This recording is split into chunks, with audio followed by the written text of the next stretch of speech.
What's up, everybody? Jonathan with Descent Athletics. Today I'm going to step a little bit away from just, the full fitness thing, and we're going to talk about dopamine. We're going to talk about brain chemicals and how exercise, in my mind, is the way to kind of combat addiction.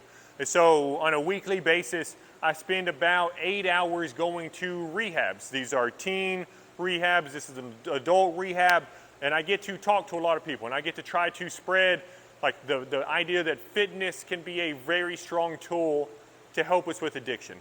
And so before I even get into what I'm about to talk about, there's a very smart lady out there. Her name is Anna Lepke, I believe. She wrote a book called Dopamine Nation, and it goes over a bunch of these different items. And this is where I got most of my information, and it is very, very helpful.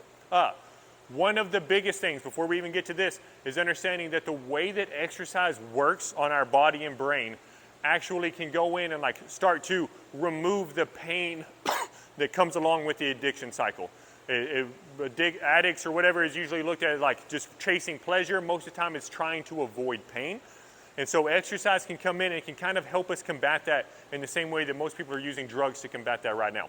But so understand that exercise is different than most other things in just like the one aspect of how it does it. What we're going to talk about now is choosing to do hard things. This can be exercise, this can be rucking, this can be a cold shower. It can be any of these things that we are choosing to do something hard. And so let's look at this. We're going to talk about drugs first. So here is drugs. This line right here is our baseline dopamine.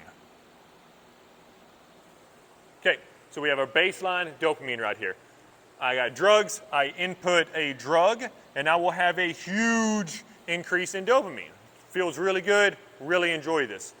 Our body craves homeostasis. Our body wants things to stay the same. And so what it will do, if we go above our baseline, it's going to now drag us below to make homeostasis in our body.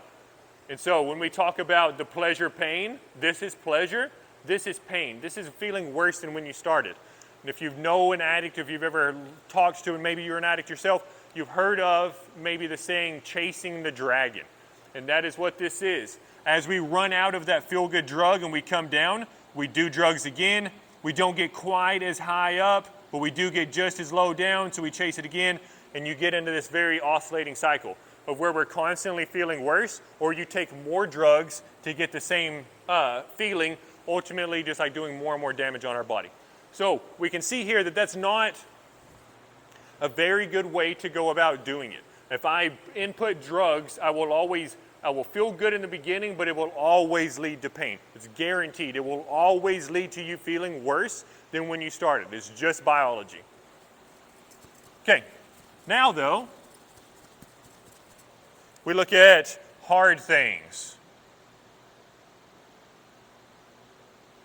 And under hard things, we have exercise, we have cold showers, you could ruck, run, etc., okay? You do a lot of things.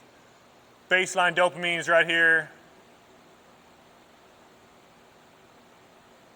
Okay, so we come out and we choose to do a hard thing. Okay, baseline dopamine, I'm doing something hard. My dopamine actually comes down. Like part of how we register hard is having lower levels of brain chemicals in our brain. So I'm dragging my dopamine down by choice. The body wants homeostasis. So what happens? Since I drug it down, it will now shoot me above. And so I use drugs to get above my baseline dopamine levels.